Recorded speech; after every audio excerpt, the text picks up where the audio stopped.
Greetings, YouTube. Today I'm bringing you an article from last month. A school in Arkansas has banned a student's yearbook profile because he talked about his coming out story. That in it itself is kind of depressing. But what is even more depressing is 7 other students spoke positively in their profiles about his coming out story. Wait a second right now. Here we go. Here it is. I personally do not think there's a risk of that they were worried about bullying because everyone in the school already knows it's not a secret. He did come out last year and he did it over a social networking site, so everyone knows already.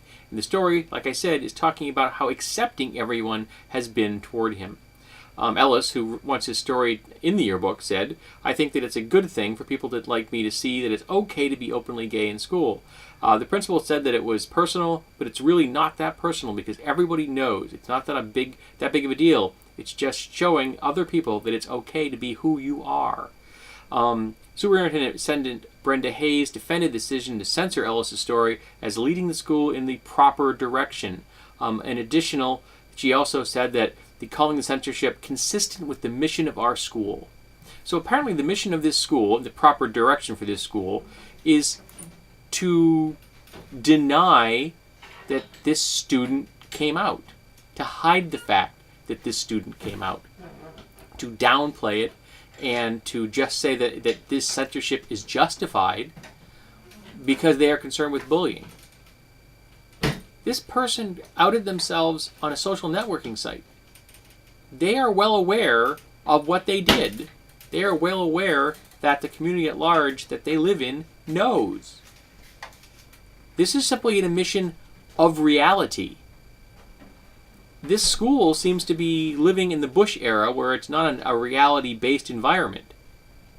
That they would rather have these stories squashed than face the reality that they have a gay student in their midst who is not willing to hide, who will not live in the scholastic closet. And that's disheartening. It's depressing. If a student has the courage to come forward and out themselves and tell the community, this is who I am, and the community supports them, that's the kind of thing we need to tell people. That needs to make the news. We need more positive news like this as opposed to the traditional mainstream media policy of if it bleeds, it leads. This is encouraging. This is community building as opposed to creating divisions. And the school opposes it. So, what's the lesson here? Deny who you are? Hide? Pretend? Fake it? Do anything possible not to upset the social conservatives? Well, for at least, tell screw the social conservatives. The social conservatives have been wrong at every other time in the entire history of the world, and they're wrong now. And if that's the direction this school is headed, then someone needs to stop them. Someone needs to step in and say, no. We wish to progress. We wish to move forward.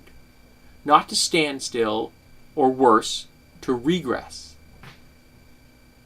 So I'm glad that this article was written. I'm glad people are talking about it. I'm glad that I have the opportunity to talk about it, because the more people discuss this, the less likely this kind of thing is going to happen again in the future.